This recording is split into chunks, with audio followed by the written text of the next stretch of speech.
YCP ప్రభుత్వ హయాంలో రెచ్చిపోయి వ్యవహరించిన ఆ పార్టీ నేతలకు ఇప్పుడు చుక్కలు కనపడుతున్నాయి. కొద్ది రోజుల క్రితం అగ్రిగోల్డ్ భూముల అక్రమ రిజిస్ట్రేషన్ అమ్మకం వ్యవహారంలో మాజీ మంత్రి వైసీపీ నేత జోగి రమేష్ కుమారుడు జోగి రాజును పోలీసులు అరెస్ట్ చేశారు. చంద్రబాబు నివాసంపై దాడి కేసులో జోగి రమేష్ ఏ నిమిషమైనా అరెస్ట్ అయ్యే పరిస్థితి కనిపిస్తుంది.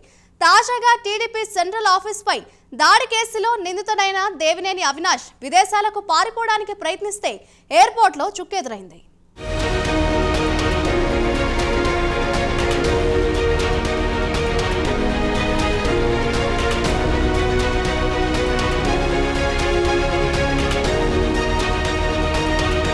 విజయవాడ తూర్పు నియోజకవర్గం వైసీపీ అభ్యర్థిగా పోటీ చేసి ఓడిపోయిన దేవినేని అవినాష్ కి వరుస ఎదురు దెబ్బలు తగులుతున్నాయి. వైసీపీ అధికారంలో ఉన్నప్పుడు మంగళగిరిలోని టీడీపీ సెంట్రల్ ఆఫీసుపై దాడి జరిగింది.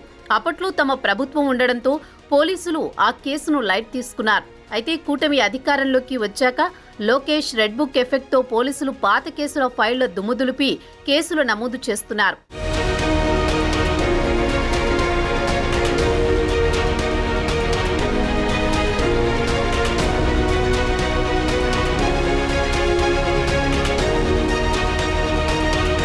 టీడీపీ రాష్ట్ర ప్రధాన కార్యాలయం విధ్వంసం ఘటనలో దేవినేని అవినాష్ పై తీవ్ర ఆరోపణలున్నాయి.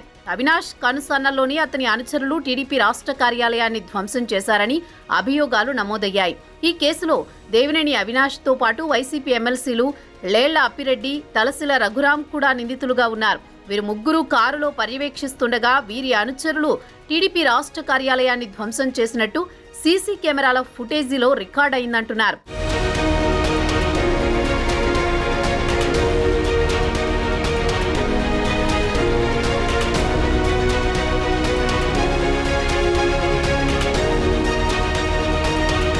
కూటమి అధికారంలోకి వచ్చాక పోలీసులు దేవినేని అవినాష్, లేళ్ల అప్పిరెడ్డి, తలసిల రఘురాం తదితరులపై కేసులు నమోదు చేశారు. దాంతో తమకు ముందస్తు బెయిల్ ఇవ్వాలని, ఈ కేసును కొట్టేయాలని కోరుతూ ఈ ముగ్గురు నేతలు ఏపీ హైకోర్టును ఆశ్రయించారు. హైకోర్టులో ఈ కేసు విచారణ సాగుతోంది.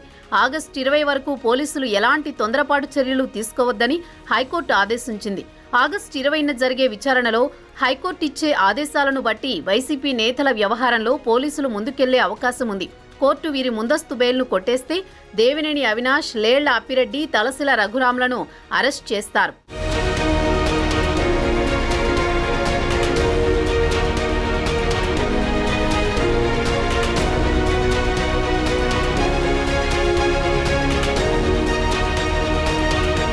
దాంతో దేవినేని అవినాష్ అరెస్టు నుంచి తప్పించుకోవడానికి దుబాయ్ పారిపోవడానికి ప్రయత్నించారు. ఆ దాడిలో పాల్గొన్న వారిపై పోలీసులు ముందస్తు చర్యలు చేపట్టి లుకౌట్ నోటీసులు జారీ చేయడంతో అవినాష్ పరారీ ప్రయత్నానికి బ్రేక్ పడింది. శంషాబాద్ విమానాశ్రయంలో దుబాయ్ ఫ్లైట్ ఎక్కడానికి వచ్చిన దేవినేని అవినాష్ను విమానాశ్రయ అధికారులు అడ్డుకున్నారు.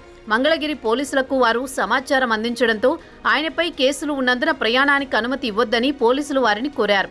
ఆ క్రమంలో అవినాష్ ప్రయాణాన్ని అధికారులు అడ్డుకోవడంతో అవినాష్ ప్రయత్నం భగ్నమైంది.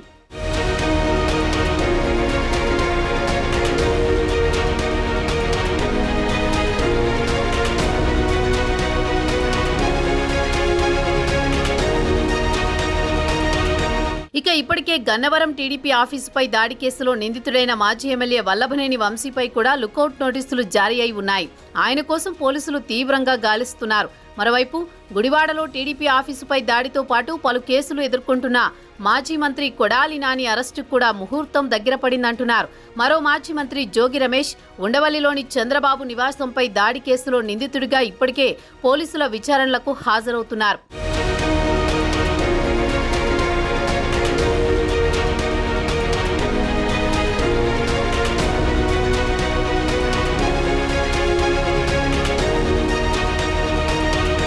అగ్రిగోల్డ్ భూముల కొనుగోలు కేసులో జోగి రమేష్ కుమారుడు జోగి రాజు ఇప్పటికే జైలు పాలయ్యారు. ప్రస్తుతం మంగళగిరి పోలీసుల విచారణ ఎదుర్కొంటున్న జోగి రమేష్ కు కూడా అరెస్టు భయం గట్టిగానే పట్టుకున్నట్టు కనిపిస్తోంది. అప్పట్లో ముఖ్యమంత్రిగా ఉన్న జగన్ పై తెగ ప్రేమ ఒలకబోస్తూ చంద్రబాబు నివాసంపై దాడికి ప్రయత్నించిన జోగి రమేష్ చంద్రబాబుపై ఇష్టం వచ్చినట్టు విరుచుకుపడ్డారు. అప్పట్లో అసలు చంద్రబాబుని రాష్ట్రంలో తిరగనివ్వబోమని వార్నింగులు ఇచ్చిన ఆయన ఇప్పుడు అదే చంద్రబాబుని బ్రతిమిలాడుకుంటున్నారు.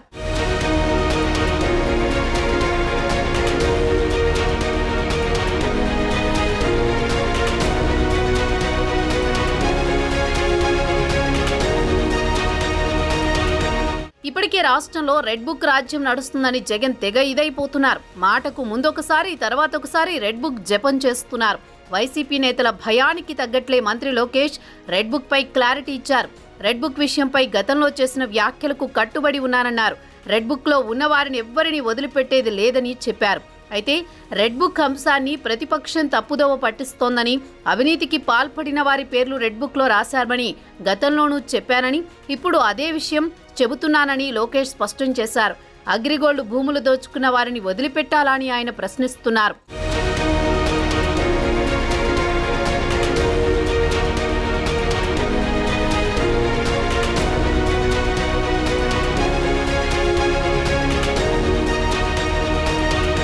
అగ్రిగోల్డ్ భూములతో మొదలైన రెడ్ బుక్ ఎంక్వైరీలు ఇప్పుడు టీడీపీ ఆఫీసులపై దాడి కేసులను తిరగదోడుతున్నాయి.